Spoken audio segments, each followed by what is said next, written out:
जय श्री राधे कृष्णा। लक्ष्मी नारायण भगवान की जय। ओम नमो भगवते वासुदेवाय नमः। प्रिय भक्तजनों, आज आप सुनेंगे विशाख मास महात्म्य की कथा का अध्याय 21।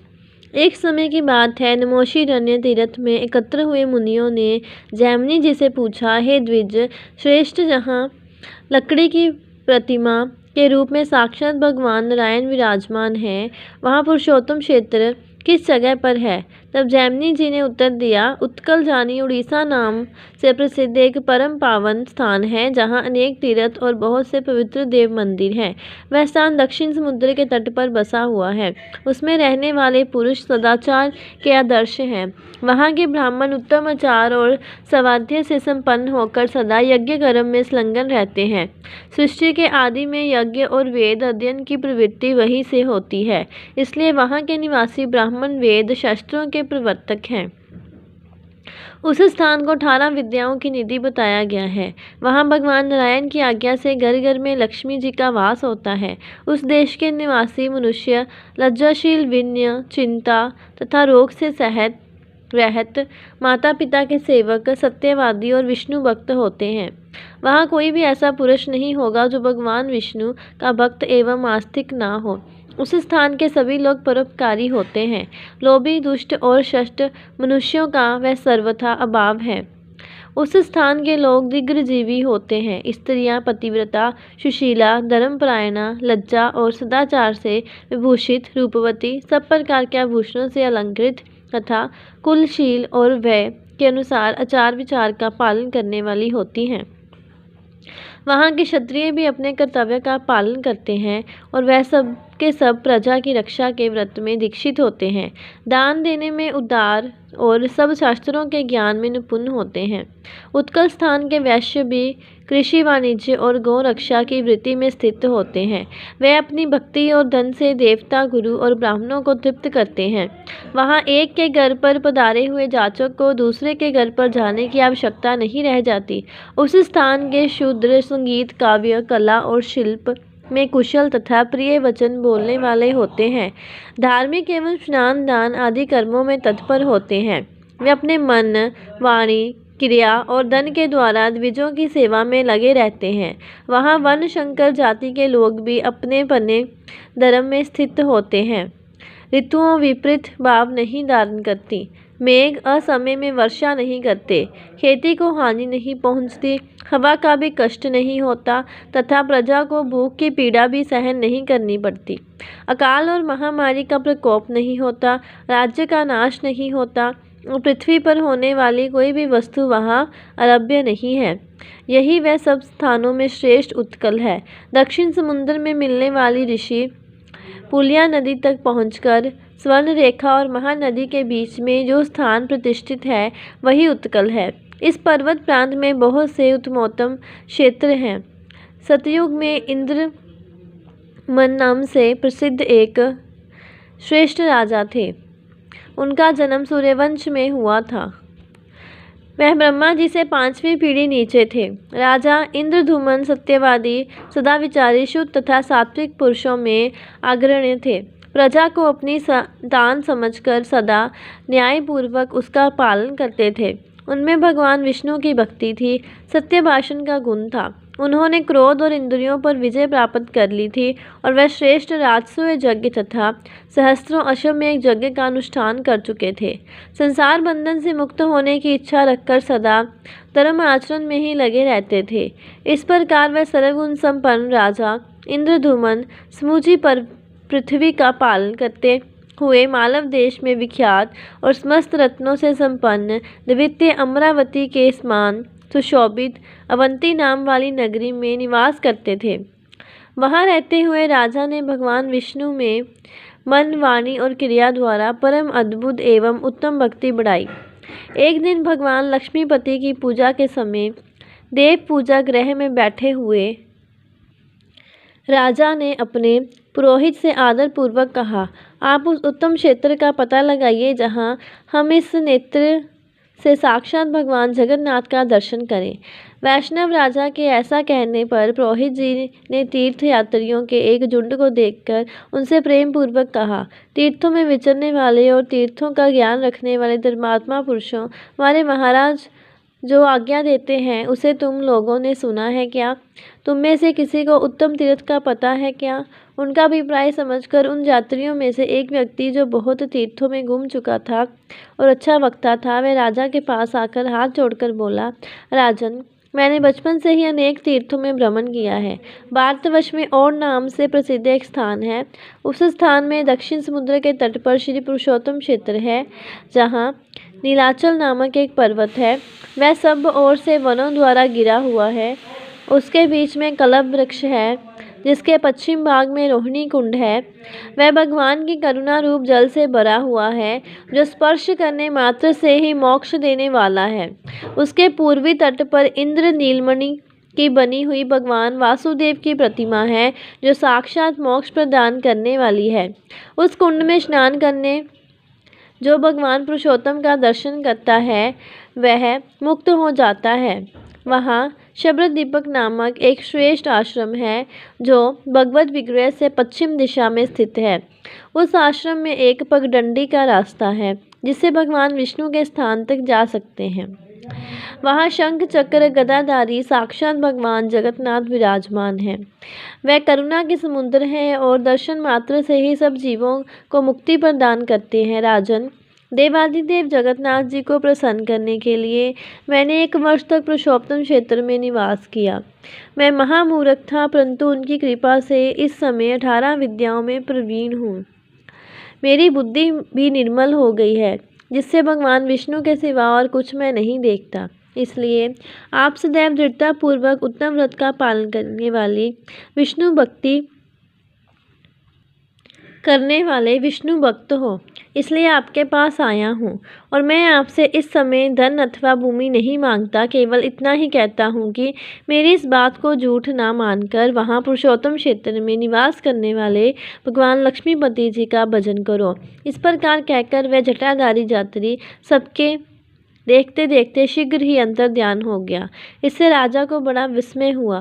वे व्याकुल होकर पुरोहित से बोले, यह अलौकिक वृतांत अलौकिक पुरुष से ही सुना गया है। अब मेरी बुद्धि जहाँ भगवान गदाधर विराजमान है, वहाँ जाने के लिए उतावली हो रही है।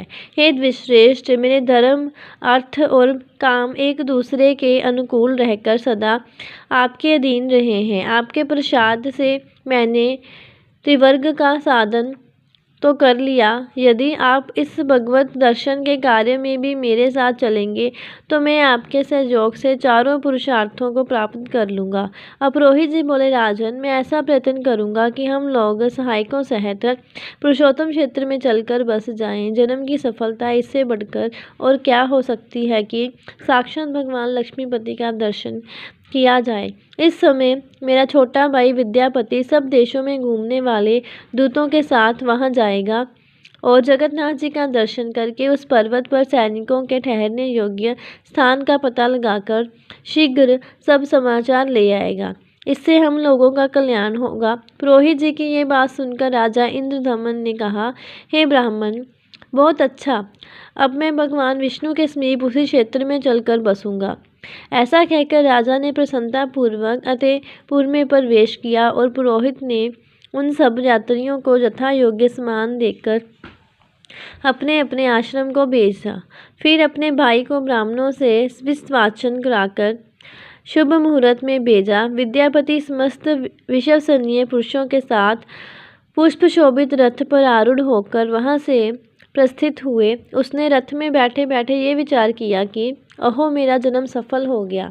मेरी रात्रि मंगल में प्रभात का दर्शन कराने वाली होगी, क्योंकि मैं भगवान के उस मुख अरविंद का दर्शन करूंगा जो समस्त पापों को दूर करने वाला है। श्रवण मनन आदि साधनों से निरंतर प्रयत्न करने वाले साधक, जिन्हें अपने हृदय कमल के मध्य विराजमान देखते हैं, उन्हीं भगवान चक्रपाणि को आज मैं नीलाचल के शिखर पर साक्षात शरीर धारण किए देखूंगा, जो शरीर बंधन का नाश करने वाले हैं।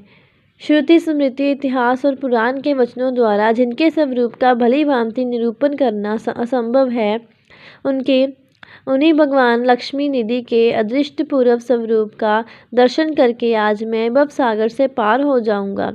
जिनके नाम संकीर्तन मात्र से उनका स्मरण करने वाले मनुष्यों के विविध पापों का संहार हो जाता है, उन्हीं भगवान जगन्नाथ के नीलगिरी निवासी स्वरूप का आज मैं प्रत्यक्ष दर्शन करूंगा।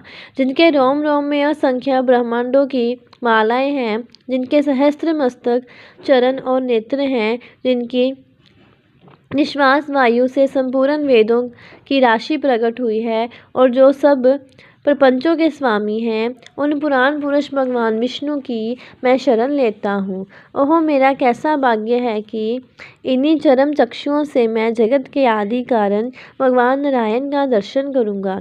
इसी विचार में पड़े हुए प्रसन्नचित्त ब्राह्मण को रथ के वेग से लांघे हुए विशाल मार्ग का कुछ भी पता नहीं चला।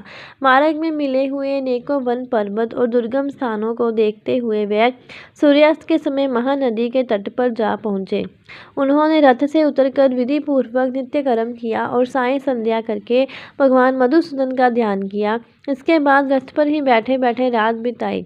सवेरा होने पर शीघ्र ही महानदी को पार किया। फिर प्रातः कालिक कृत्य समाप्त करके रथ पर आरूढ़ होकर गोविंद का चिंतन करते हुए ही आगे को प्रस्थान किया। भगवान के निकट जाने वाले मार्ग को देखते हुए वह एकाम्र वन में पहुँचे। उसके बाद कल्प वट से विभूषित गगनच नीलाचल का शिखर देखा, जो दर्शकों के पापों का नाश करने वाला है। साक्षात शरीरधारी भगवान विष्णु के उस अद्भुत निवास स्थान को खोजते हुए विद्यापति नीलाचल की तराई में जा पहुंचा। अब वे भगवान के दर्शन के लिए अत्यंत उत्कंठित हो गए, किंतु आगे बढ़ने का मार्ग उन्हें नहीं मिला। तब भूमि पर कुछ बिछाकर मौन भाव से लेट गए और भगवत दर्शन की सिद्धि के लिए भगवान के ही शरणागत हो गए। तब पर्वत से पश्चिम भगवत भक्त के विषय में बातचीत करने वाले लोगों की अलौकिक वाणी सुनाई देने लगी। तब वे प्रसन्न होकर उसी शब्द का अनुसरण करते हुए आगे बढ़े। कुछ ही दूर पर विख्यात शबर दीपक नामक आश्रम मिला। वहां उन्होंने वैष्णव भक्तों का दर्शन किया, उन्हें प्रणाम करके हाथ जोड़कर खड़े हो गए। तब विश्वासु नामक शबर भगवान विष्णु का पूजन समाप्त करके पूजा के प्रसाद से सुशोभित होकर पर्वत के बीच से वहां आया। उसे देखकर ब्राह्मण को बड़ा हर्ष हुआ और वह सोचने लगे, ये श्रेष्ठ वैष्णव है, उनसे मुझे भगवान विष्णु के संबंध में दुर्लभ समाचार प्राप्त होगा। इसी विचार में पड़े हुए ब्राह्मण से शबर ने कहा, ब्राह्मण, आप कहाँ से इस वन में पधारे हैं? यह वन का मार्ग तो बड़ा दुस्तर है। आप भूख प्यास से बहुत थक गए होंगे। यहाँ सुखपूर्वक बैठिए और दीर्घ काल तक विश्राम कीजिए। ऐसा कहते हुए विश्वासु ने ब्राह्मण के लिए पाद्य आसन और अर्घ्य प्रदान किया और विनय युक्त वाणी में पूछा, प्रिवर, आप फलाहार करेंगे या तैयार की हुई रसोई? जैसा आपकी रुचि हो वैसा ही भोजन मैं प्रस्तुत करूँगा। भगवान, आज मेरा अहोभाग्य है, ये जीवन सफल हो गया, क्योंकि आप साक्षात दूसरे श्री विष्णु की भांति मेरे घर पर पधारे हैं। इस प्रकार पूछने पर श्रेष्ठ ब्राह्मण विद्यापति ने कहा, वैष्णव, श्रेष्ठ फल अथवा तैयार की हुई रसोई से मेरा कोई प्रयोजन नहीं है। मैं बहुत दूर से जिस उद्देश्य को लेकर जहाँ आया हूँ उसे सफल कीजिए। मैं अवंतीपुरी के निवासी महाराज इंद्रदुमन का पुरोहित हूँ और भगवान विष्णु के दर्शन की इच्छा से जहाँ आया हूँ, और राजा ने मुझे जहाँ निवास करने वाले नील माधव श्री हरि का दर्शन करने के लिए भेजा है। दर्शन करके मैं जब तक राजा के पास इसका समाचार ना पहुंचा दूंगा, तब तक राजा निराहार रहेंगे। इसलिए आप मुझे भगवान श्री विष्णु का दर्शन कराइए। बोलिए विष्णु भगवान की जय। तो ये थी वैशाख मास महात्म्य की 21 अध्याय की कथा। बोलिए लक्ष्मी मैया की जय, विष्णु भगवान की जय। ऐसी और कथाएं सुनने के लिए और जानकारी प्राप्त करने के लिए चैनल को सब्सक्राइब करें और वीडियो को ज़्यादा से ज़्यादा शेयर करें। जय श्री राधे कृष्ण।